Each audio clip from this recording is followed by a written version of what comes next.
Good afternoon, everybody. My name is Andre Clark.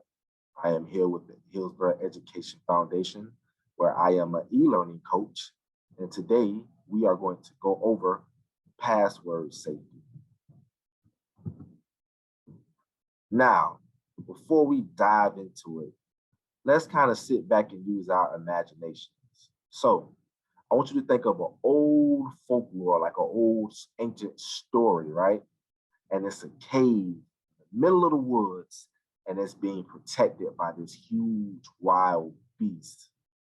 If you go up to the cave, all you're going to see are the bushes and the beast, unless you know the secret phrase to get in. That secret phrase is open sesame. So that's actually an ancient folklore that's been around for hundreds of years. And they actually acknowledge the fact that they used passwords. Now, of course, the passwords have changed. Now we use passwords to hide our other digital treasures, such as documents, or sometimes it's pictures. Sometimes it could be some photos or something that we wrote, or just a password or an account. But we need these passwords, and we need good passwords to protect our digital treasures. So the purpose of a password from thousands of years ago to now has remained the same, is to keep unwanted people out of our treasures. So when we talk about tips for coming up with a password is very, very, very important, because like we said, it's the biggest line of defense between uh, someone we don't want in our business or in our personal space or information within the digital world. So here are some tips for coming up with a good password. The one thing you want to do is you want to never use things that people can easily guess, such as a pet name or your name or a close relative's name. You never want to use the name of someone that someone can easily guess, because it's easily guessed. That's not as secure, or that doesn't protect your information as much as a password that is something that's not easily guessed. You never want to write your password anywhere, simply because the fact if you write it somewhere, someone could discover it and someone could use it against you. So you never want to really write it down anywhere. When you are making a password, you want to be able to utilize symbols and letters as well as numbers.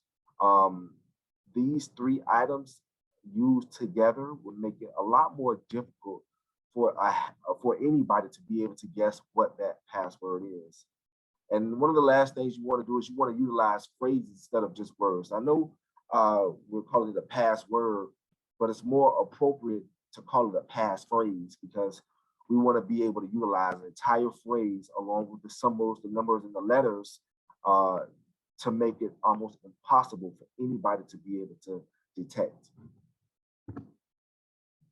So we spoke briefly about people who you may not want to have access to your digital online accounts that's protected with a password. The people who try to break into your account, or who try to get into your account without your permission, those are what we call hackers. So the act of actually trying to get into someone's account without their permission is hacking. Now, hacking is something that has been going on for years now, along with the digital world. Unfortunately, we have people who want to do things that aren't good, right, online. But one of the best ways, if not the best way, to protect yourself from a hacker is to build a great password. That password is going to protect you from getting hacked. So hacking is people kind of detecting your password and getting into your account without your permission. Now, another way that someone could get into your account is if you give them your password. You never want to share your password with someone other than maybe a parent, but you never want to share your password with any of your friends or anything like that, because what can happen is they're going to have access to your account, and you don't know what they could do with that access to your account. So I know we learned that caring is sharing, but password sharing is not caring. That shows actually a lack of care for your personal information as well as them as well, because they could get in trouble for going into your account unauthorized without your permission. So password sharing is not caring.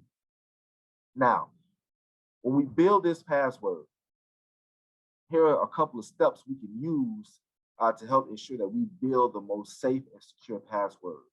So you will pick a word, pick any word, any random word that you'll remember. We're going to go over this the next slide, but the idea is that you just pick a word that's associated with you. Me, I actually love music. So if I picked a word like music, music has 5 letters in it. Okay, we'll start with music. So I want to replace 1 to 3 of those letters with a symbol or a number. So I can do things like replace the M with a 3. I can replace the S with a money sign. I can replace the I with an exclamation point. And then I want to create a phrase that goes along with those music, goes along with that music. So I picked music because I love music. I love to listen to music. So maybe I will do something like listen music, music spelled with a 3 for the M, with a dollar sign for the S, and an exclamation point for the I in the word music. And then I can add a number. I can add maybe the year that I was born, maybe the year I heard my first song, maybe this past year, maybe I can add 2021. So listen to music 2021 with the symbols. And then what I can do is I can go to the website, howsecureismypassword.net. And this website is so cool because what they do is when you put your password in, it gives an estimate of how long it will take a computer to figure out what this password is. So you'll start off with the word music, and it'll start off with maybe it'll take it a couple of minutes to a couple of days. And by the time you end, it'll say it'll take you something like 1,000 years. That's just an example of what actually happened to me. But this resource is really cool. You kind of put your password in as you build a password. So let's go over that. We're going to use the word gamer, right? So we start off with the word gamer. We're going to build a password from the word gamer. So gamer is Gamer, right? So we're going to first add some symbols and letters. So we're going to go to G. We're going to go with the @ symbol for the word A, the word M, and then we're going to put a 3 in for the E, and then R. Well, okay, we got to create a phrase, right? So why is gaming relative? Well, most people who call themselves gamer love to game. That's what they do. So I love gamer. So I with an exclamation point, L, a 0 for the O, a V, a 3 for the E, a G, so on and so forth, right? I actually didn't put the 3 for the E in gamer, but you get the idea. So now we want to add a number. I love gamer 127. I remember when I got my first Sega Genesis, we had to take it was like a tag number, and our tag number was number 127. Now, I'm not a gamer at all, but I do remember my first game. So I used that 127 as a basis to build my password. So my password goes from the word gamer all the way to a phrase with numbers, letters, and symbols. So Google has a really cool feature. If you have a Gmail account with Google, Google actually allows for a highly secured Google Cloud software. Is actually it can record all of your passwords for you to help you remember. Because remember, you can't write it down and you're constantly having to change it. So Google has a password manager. What it'll do is when you log into your email, it automatically links that email to that password manager, and it'll also alert you if they have got any type of detection of a password being tampered with. The website is passwords.google.com. Now remember, you have to have a Gmail account. And we actually have a video on how to set up that Gmail account. So you have to have that Gmail account.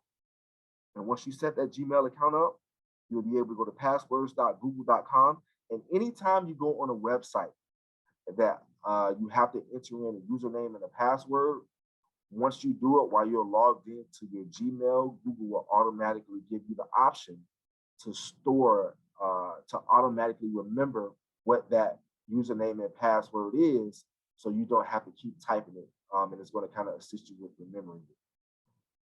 And that's pretty much it. So we just have to remember that your password is your first and most important line of defense against people like hackers who you don't want to get into your account, who you don't want to take your information or to know your information, and you just don't want them to be able to detect your password.